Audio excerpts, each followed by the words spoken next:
हर हर महादेव। ओम नमः शिवाय भक्तों, इस बार 26 अगस्त को हरितालिका तीज है। वीडियो आप पूरा देख लेंगे तो हरितालिका तीज से संबंधित सभी शंकाओं का समाधान हो जाएगा। भक्तों, अभी तक आप लोगों ने परंपरागत या इधर उधर से सुनकर यह व्रत किया होगा या आपको माता ने, दादी ने, सास ने बताया होगा इसके बारे में। लेकिन हम इस वीडियो के माध्यम से शास्त्रों की नई नई बातें भी बताएंगे, जिससे आपको सब कुछ स्पष्ट हो जाएगा। और जो पहली बार तीज का व्रत करना चाहती हैं वह माताएं बहनें, उनको यह वीडियो बड़े ही सहायक सिद्ध होगी। भक्तों, एक बात और बता दूं कि 25 अगस्त को भगवान वराह की जयंती है। और दोस्तों, वराह अवतार भगवान विष्णु जी का है। भगवान वराह और पृथ्वी देवी का संवाद है हमारे पुराणों में, जिसमें वराह भगवान इस हरितालिका तीज की महत्ता बता रहे हैं। पृथ्वी देवी से पूरी महिमा जो भगवान ने बताया है उसका मैं अलग से वीडियो बना दूंगा, व्रत कथा के रूप में आप लोग सुन लीजिएगा।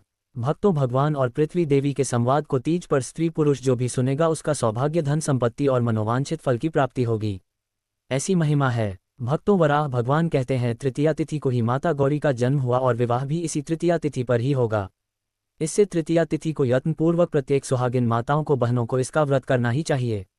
और व्रत में वराह भगवान क्या बता रहे हैं कि केवल इस दिन आपको नमक नहीं खाना है। देखिए दोस्तों, हरितालिका का हम नहीं बता रहे हैं। हरितालिका का व्रत है वह तो निर्जला किया जाता है, लेकिन जो वराह भगवान बता रहे हैं वह हरितालिका छोड़कर अन्य महीनों का बता रहे हैं। और जो भक्त व्रत नहीं भी रखती है तो हरितालिका का तो वे इस दिन कम से कम नमक वाला भोजन ना करें। वराह भगवान बता रहे हैं कि तृतीया तिथि पर जो माताएं बहनें बिना नमक का भोजन करते हैं तो उनका वैवाहिक जीवन खुशहाल होता है और संपन्नता बढ़ती है। ये शुक्ल पक्ष की तृतीया की मैं बात कर रहा हूँ।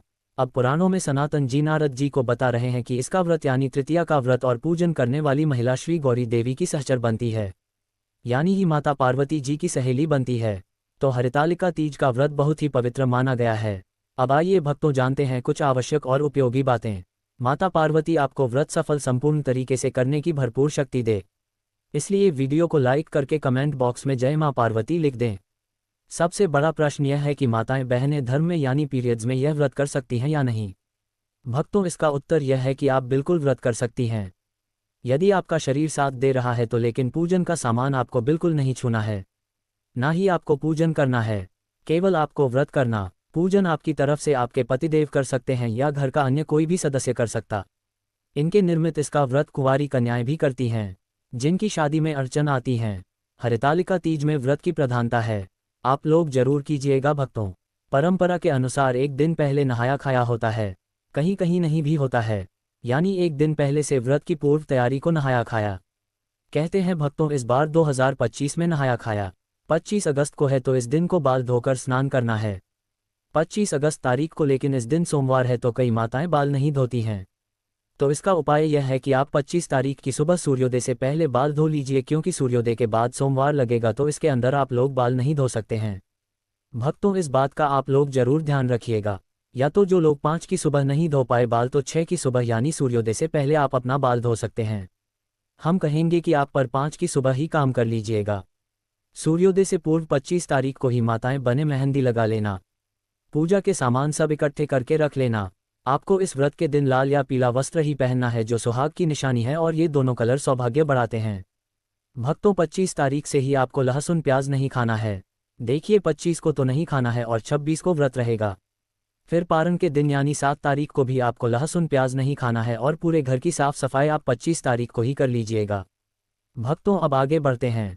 कई जगह पर परंपरा है कि व्रत वाले दिन यानी 26 तारीख की सुबह सूर्योदय से पूर्व कुछ खा लिया जाता है, उसको सरगी ही कहते हैं।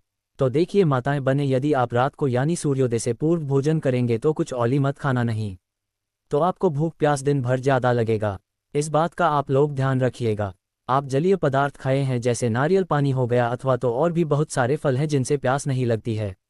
अब सुबह सूर्योदय से पहले स्नान कर लीजिएगा, जैसे कि व्रत है। और मैं पहले आप लोगों को बताता हूं कि व्रत में ब्रश नहीं किया जाता है। बाजारों के पेस्ट और मंजन से उसमें केमिकल और नमक होता है, जिससे व्रत खंडित होता है। देखिए, एकादशी के व्रत में तो दातून भी मना है, लेकिन इस व्रत में आप दातून कर सकते हैं। दातून नहीं हो तो कोहरा ब्रश ले लीजिएगा, बिना पेस्ट और मंजन के ये ब्रश कर सकते। इस दिन व्रत के दौरान हमें कौन से रंग के कपड़े पहनना चाहिए? तो भक्तों, इस दिन व्रत वाले दिन लाल या पीले रंग का, फिर चाहे वह साड़ी हो। अब कई लोग पूछेंगे कि पहले की रखी हुई साड़ी पहन सकते हैं, तो हम बताएंगे कि पहले की साड़ी भी पहन सकते हैं, लेकिन वह साड़ी केवल पूजा के समय पहनी हुई हो तो आप उसका उपयोग कर सकते हैं। धोकर पहन सकते हैं। आप इस दिन पूर्ण श्रृंगार कीजिए, जिसको 16 श्रृंगार कहते हैं। तृतीय तिथि यानी 26 तारीख को सुबह के पूजन का समय रहेगा। सुबह 5:56 से 8:31 तक इसी बीच में आपको पूजन करना है और सुबह में स्नान के बाद आप इसी समय में पूजन कीजिएगा। अब पूजन कैसे करना है, यदि आप चाहते हैं कि मैं इस पर भी वीडियो बनाऊं पूरा डिटेल में, तो आप लोग कमेंट में बताइए। मैं उस पर भी वीडियो जल्दी से बना दूंगा, लेकिन मुझे कमेंट में बताइए यह वीडियो बनाना है या नहीं।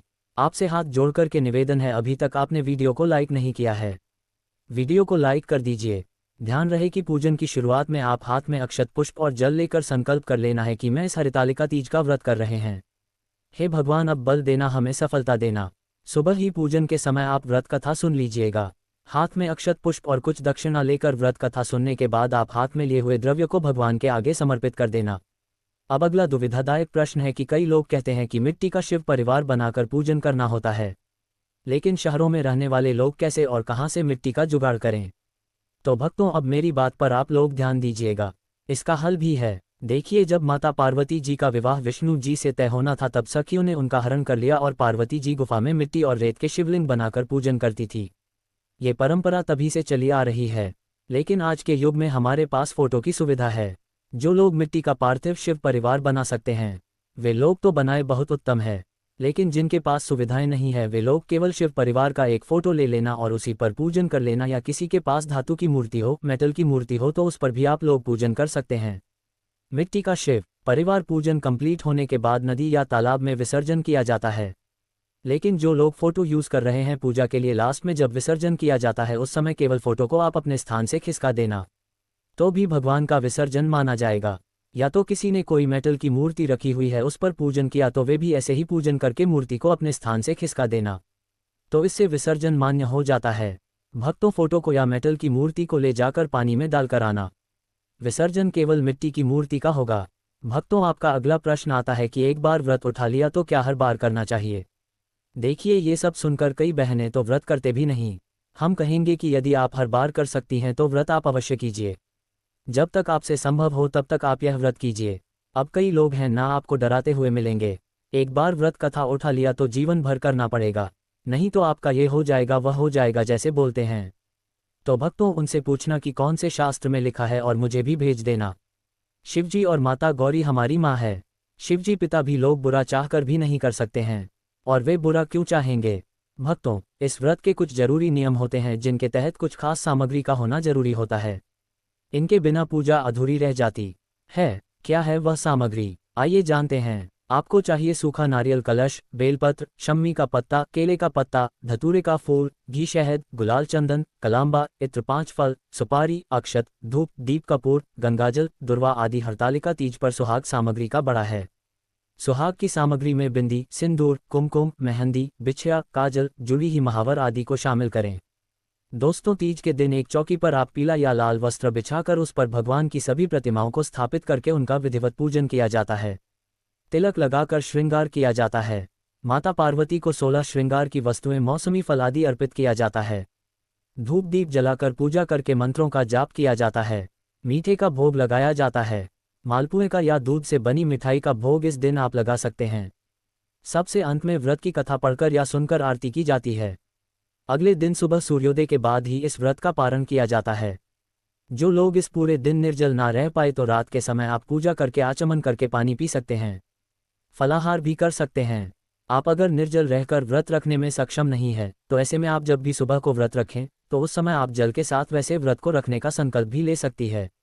हरितालिका ये शब्द पार्वती के भगवान विष्णु से विवाह करने से बचने के लिए खुद का अपहरण करने के कार्य से आया है।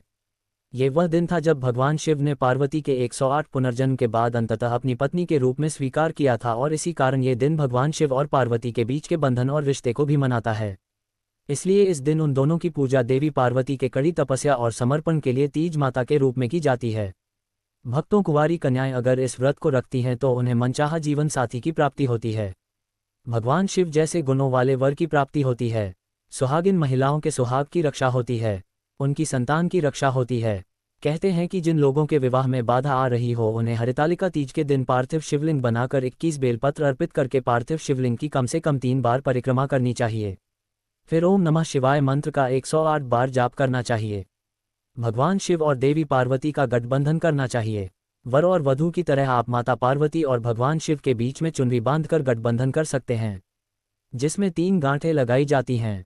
आप कलावे से भी गठबंधन कर सकते हैं। गठबंधन करने के साथ ही आप माता पार्वती को श्रृंगार की सामग्री अर्पित करें। कोई फल या मिठाई अर्पित करें और अपनी मनोकामना की पूर्ति के लिए प्रार्थना करें। ओम नमः शिवाय मंत्र का 108 बार जप करने से जिन लोगों के विवाह में बाधा आ रही है उनका विवाह भी शीघ्र हो जाता है। वैवाहिक जीवन भी सुखद होता है। हरितालिका तीज जब व्रत सफल संपूर्ण तरीके से करने के लिए कुछ जरूरी नियमों के बारे में जान लेना आवश्यक होता है। अगर आप यह व्रत पहली बार रख रही हैं तो यह बातें आपको जरूर जाननी चाहिए।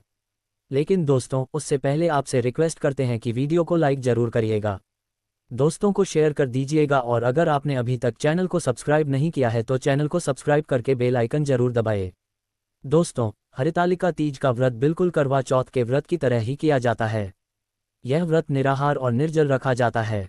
इस व्रत में सुबह के समय सरगी खाई जाती है। अगर आप इस दिन व्रत नहीं भी रखते हैं तो भी शिव पार्वती की पूजा अवश्य करें। इस व्रत में किसी भी प्रकार से अन्न और जल ग्रहण नहीं किया जाए। अगले दिन सुबह पूजा के बाद जल पीकर व्रत खोलने का विधान है। लेकिन भारत के कुछ क्षेत्रों में व्रत खत्म होते ही जल ग्रहण करने की भी मान्यता है। कहा जाता है कि जिस तरह का पदार्थ इस दिन ग्रहण कर लिया जाता है, उस पदार्थ की प्रकृति के अनुसार का अगला जन्म उस अनुरूप योनि में होता है। तो अगर आप धूम्रपान या नशीले पदार्थों का सेवन करते हैं तो व्रत के दौरान ये सब करने से बचे। तीज का व्रत के दौरान जंक फूड का सेवन करने से बचे, इससे नींद आने की समस्या बढ़ जाती है। व्रत में मांसाहार का सेवन करने की सख्त मनाही होती है। मांसाहार से जीव हत्या होती है, जिससे व्रत खंडित होता है। व्रत में प्याज और लहसुन जैसे दुर्गंध देने वाली चीज़ों का सेवन करने से भी बचें। हरितालिका व्रत के दौरान महिलाएं पूरे हरितालिका न सोएं और रात्रि में भी एक साथ मिलकर यथासंभव रात्रि जागरण करें। जागरण कर मिट्टी के बने शिवलिंग की प्रहर अनुसार पूजा करनी होती है। ऐसी मान्यता है कि अगर महिलाएं इस व्रत के दौरान सोते हैं तो उन्हें अगले जन्म में अजगर के रूप में जन्म लेना पड़ता है। पूजा के अलावा महिलाएं रात भर जागकर भजन कीर्तन भी करती हैं। इस व्रत के दौरान हरितालिका तीज व्रत कथा को सुनना जरूरी होता है। मान्यता है कि कथा के बिना इस व्रत को अधूरा माना जाता है। हरितालिका तीज व्रत के दिन महिला को घर पर क्लेश कलह नहीं करना चाहिए। अपने गुस्से पर काबू रखना चाहिए। धार्मिक मान्यताओं के अनुसार तीज के व्रत से एक दिन पहले हाथों में मेहंदी इसलिए लगाई जाती है ताकि मन शांत और ठंडा रह सके। इस दिन बड़े बुजुर्गों का भी अपमान करने से बचना चाहिए, नहीं तो व्रत का लाभ आपको नहीं मिलेगा। शिवजी माँ, पार्वती और गणेश जी की प्रतिमा को अगले दिन सुबह विधिवत तरीके से विसर्जित करने के बाद ही व्रत का पारण किया जाता है। जानते हैं इस दिन क्या खाएं क्या ना खाएं। हरितालिका व्रत में सूर्योदय से पहले या मध्य रात्रि में महिलाएं सरगी करती हैं। सरगी में नमक युक्त भोजन नहीं करना चाहिए। सरगी सास द्वारा बहू को दिया गया भेंट और आशीर्वाद होता है। सास अपनी बहू को सरगी की थाली देती है। इसमें सूखे मेवे, फल और सुहाग का सामान होता है। व्रत शुरू करने से पहले इसे खाया जाता है, जिससे कि पूरे दिन व्रत में थकान और भूख प्यास ना लगे। वैसे तो सरगी की प्रथा पंजाबी समुदाय में ज़्यादा प्रचलित है, लेकिन अब पूरे भारतवर्ष के लोगों ने इसे अपनाया है। सरगी में आप फलों के रस, नारियल पानी, सूखे मेवे और मुरब्बा खा सकती हैं। इससे आपको ऊर्जा मिलेगी और शरीर में पानी की कमी नहीं होगी। साथ ही व्रत के दिन भूख भी नहीं लगेगी। भक्तों, निर्जला व्रत शुरू करने से पहले खीरा खाना अच्छा माना जाता है। इससे शरीर में पानी की कमी नहीं होती है। नारियल पानी, अनार का रस आदि भी पी सकते हैं। इससे व्रत के दौरान भरपूर ऊर्जा मिलेगी। नारियल पानी में कई तरह के मिनरल्स होते हैं। अनार के जूस में विटामिन सी और आयरन भरपूर मात्रा में होता है, जिसके सेवन से प्यास नहीं लगती है। हरितालिका तीज के अगले दिन यानी चतुर्थी तिथि लगने के बाद ही पारण करना चाहिए। व्रत का पारण कभी भी नमक युक्त भोजन से ना करें। आप पानी, शरबत, फल या मीठे से व्रत से खोलें। पारण में पानी धीरे धीरे पिए, फिर किसी मीठी चीज़ का सेवन करें। मीठी चीज़ का सेवन करने और प्रसाद ग्रहण करने के बाद ही नमक से बना भोजन मुंह में डालें। माता पार्वती आपको व्रत सफल संपूर्ण तरीके से करने की भरपूर शक्ति दे। कमेंट बॉक्स में जय मां पार्वती अवश्य लिखें। आज के लिए बस इतना ही दोस्तों। अगर आपको यह वीडियो पसंद आया है तो वीडियो को लाइक करिएगा, दोस्तों को शेयर जरूर करिएगा और चैनल को सब्सक्राइब करके बेल आइकन जरूर दबा दीजिएगा ताकि आने वाला नॉलेजेबल वीडियो आपको सबसे पहले मिले।